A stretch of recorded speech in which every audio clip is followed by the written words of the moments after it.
Hello. मेरा नाम mysterious girl है। यह वीडियो मेरी पहली वीडियो है, बट मैं नहीं जानती कि ये वीडियो कैसी बनेगी या कैसे नहीं बनेगी। But I believe my self, जो मैं करूँगी, जो करने के लिए मैं आई हूँ, वो मैं बहुत अच्छे से करूँगी।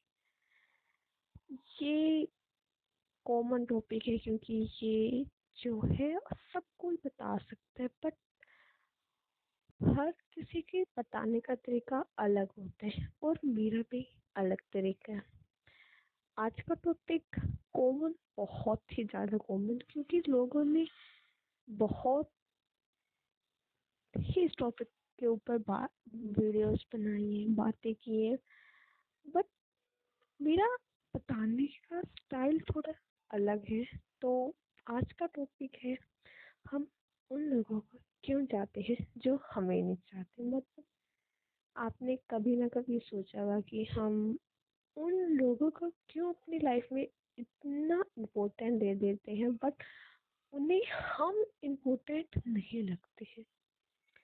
और हमें बात बात पर भी रियलाइज होता है कि हम उनकी लाइफ में इतने इम्पोर्टेंट नहीं है।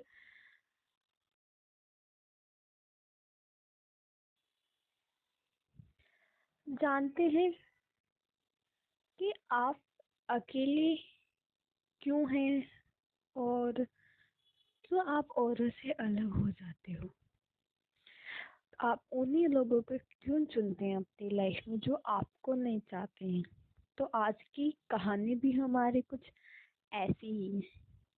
स्कूल फ्रेंड्स आपकी लाइफ में भी इम्पोर्टेंट है ना। स्कूल फ्रेंड्स, क्योंकि स्कूल के दोस्तों को कभी भी नहीं भुलाया जा सकता, क्योंकि हमारी आपकी सबकी लाइफ में स्कूल दोस्तों का बहुत इम्पोर्टेंट हिस्सा रहा है। तो चलो फिर, यह कहानी नेहा की है, जो अपने स्कूल में के टाइम में बहुत शाय टाइप की शर्मीली लड़की है, जो बहुत कम बोलती है। पर वो एक दिन अपना स्कूल चेंज करने के बाद दूसरे स्कूल में जाती है, और फिर उसके बाद क्या होता है उसकी लाइफ में चेंजेस, तो आए सुनते हैं। हर कोई यही सोचता है कि अगर हम दूसरे स्कूल में जाएंगे तो हमारे बहुत अच्छे अच्छे दोस्त बनेंगे, हम बहुत एंजॉय करेंगे। और लास्ट के 2 इयर्स की कहानी, 11th एंड 12th क्लास की कहानी है ये। तो वो जब पहले दिन जाती है, अपने क्लासमेट से मिलती है, तो इंटरेस्टिंग बात ये है कि उसके बचपन की दो दोस्त भी उसी स्कूल में जाती थी। तो वो उनसे मिलने के बाद खुश है, क्योंकि वो नए स्कूल में अकेली नहीं है। क्योंकि फर्स्ट डे को कितना ऑकवर्ड लगता है सबके सामने, जब आपका इंट्रोडक्शन होता है आप बहुत ज़्यादा नर्वस होते हो। मैं भी थी, बट मुझे वो भी थी, क्योंकि वो भी उसका ही फर्स्ट डे था, बट ऐसा नहीं था। तो कुछ दिनों बाद उसके दोस्त बने, एक ग्रुप में वो बैठने लगी अपने दोस्तों के साथ, ग्रुप बने। ग्रुप तो आर तो कॉमन, मुझे लगता है कि हर स्कूल के दोस्तों के ग्रुप है, तो उसके भी ग्रुप थे। बट प्रॉब्लम यही से शुरू हुई। उसने अपने दोस्तों को अपनी लाइफ में इतना इम्पोर्टेंट समझ लिया कि वो खुद को ही भूलती गई। इन 2 सालों में उसने खुद को जैसे भुला ही दिया। वो बन गई, वो थी ही नहीं। चुपचाप रहने वाले, कम बोलने वाले, वो रही नहीं। पता नहीं उसको क्या हुआ, बहुत बोलने लग गई। इट इज गुड, बट उसको लगता था कई बारी, नहीं मेरी लाइफ में बहुत बड़ा इफेक्ट पड़ रहा है इससे, क्योंकि मैं अपनी लाइफ ऐसे नहीं चाहती थी। क्योंकि कुछ चीजें हुई जिसकी वजह से वो नहीं चाहती थी कि उसकी लाइफ में ये चीजें आए। वो दोस्तों के बीच में रहने के बाद भी अकेली रहती थी। उसको लगता ही नहीं था कि उसके दोस्त हैं या नहीं हैं। टूटने लग गई धीरे धीरे कर कर। उसने डिसाइड किया कि मैं अब ये ग्रुप छोड़ रही हूँ और नए दोस्त बनाऊंगी। तो उसने ऐसा ही किया। बट बुरा तो उसके साथ इससे भी ज्यादा हुआ, क्योंकि वो दूसरे ग्रुप में जाने के बाद नए दोस्तों के बीच वो हद से ज्यादा इग्नोर होने लग गई। उसको समझ में नहीं आता था कि वो इग्नोर हो तो रही है, बट क्यों हो रही है।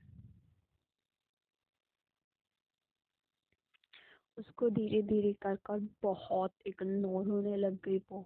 उसका दिल टूटने लग गया और वो कई बार तो सोचते पर मजबूर हो जाती थी कि मैं हूँ क्या, क्या मेरा यही मेरी लाइफ है कि मैं अपने दोस्तों की बातें सुनती रहूं और मैं खुद कुछ ना करूं। हर कोई सोचता है कि उसके दोस्त होंगे तो उसकी लाइफ बड़ी इंटरेस्टिंग होगी, बट उसके साथ तो बिल्कुल अपोजिट था। उसकी लाइफ में तो कोई इंटरेस्ट नहीं था। दोस्त होते हुए भी वो अकेली थी उन दोस्तों के बीच में। आपने भी ये सुना होगा कि तीन दोस्तों के बीच में एक दोस्त हमेशा अकेला रह जाता है, और हम इस सब को अच्छे से जानते हैं।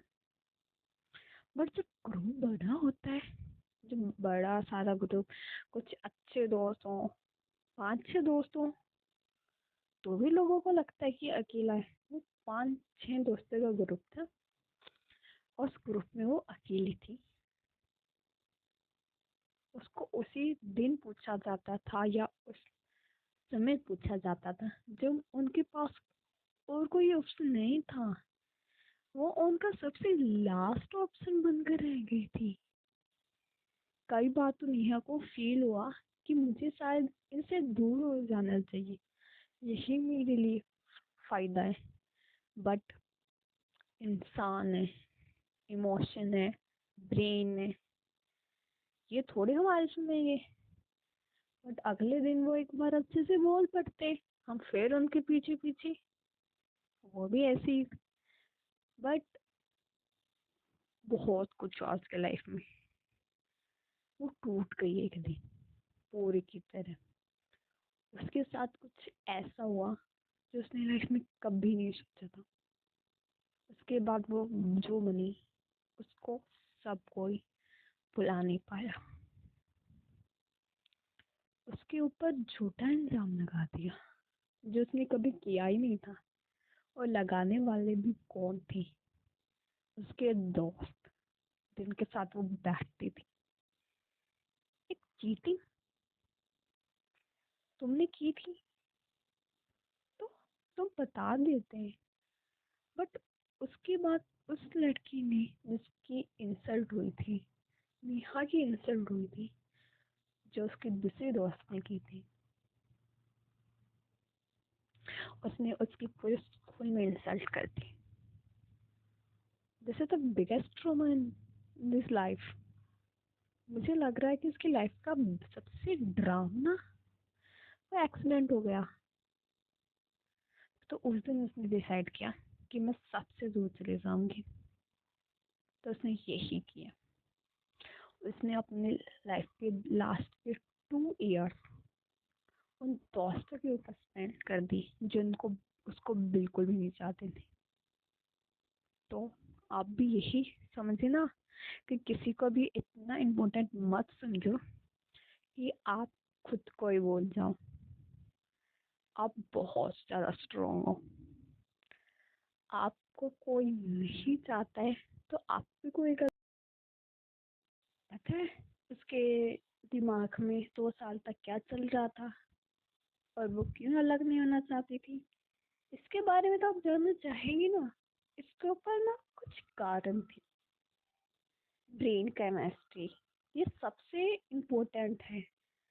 आपके ब्रेन में ऐसे डोपामिन रिलीज करता है टाइम कि कोई आपको इग्नोर कर रहा है या आपको अपनी लाइफ में इतना इम्पोर्टेंट नहीं समझ रहा है ना, तो वो ब्रेन यही कहता है कि अब तुझे कुछ ना कुछ कर कर तुझे उसकी लाइफ में इम्पोर्टेंट बनना है। तो कैसे ही बन। ये तेरा टारगेट है, तुझे कुछ करना हो तो इस लाइफ में इम्पोर्टेंट पार्ट बन। इट इज इसलिए